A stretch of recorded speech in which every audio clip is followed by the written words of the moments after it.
యోగి ఆ భగవంతుల్లో నీలం అవ్వడానికే ఇవన్నీ భజనలు, ఇవన్నీ కార్యక్రమాలు. ఏది కూడా తక్కువని కాదు, అన్నిట్లో అర్థం ఉంది.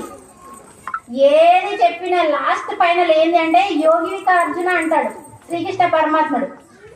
యుద్ధం చేయమంటే అసలు ఇష్టం ఉండదు. ఏంటి యుద్ధం చేయమంటున్నారు? యుద్ధం అంటే మా తాతలు ఉన్నారు, మా నాన్నలు ఉన్నారు, అందరు నా బలగాన్నే యుద్ధం చేయమంటున్నావు ఏంటి కృష్ణ, నా వల్ల కావట్లేదని బిక్కి బిక్కి బిక్కిమని ఏడుస్తూ ఉంటాడు. కృష్ణుడికి కోపం వస్తుంది. ఏంటి అర్జున, నువ్వు వీరుడివి, ధీరుడివి, వీరులకి ధీరులకి ఏడుపు ఉండకూడదు, అది నిజమైంది కాదు అని అంటే నా వల్ల కావట్లేదు, నేను ఇలా చెయ్యను, ఈ ఆస్తి కోసం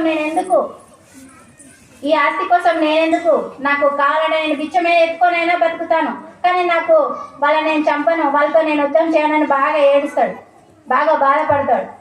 నన్ను నేను జయించుకోలేకపోతున్నాను కృష్ణ, దీని ఉపాయం ఏంటి అంటే ఒకే ఒక ఉపాయం ఉంది, యోగివిక అర్జున అన్నాడు. మీరు భగవద్గీత మొత్తం చదవండి, లాస్ట్ అర్థం చేసుకోండి.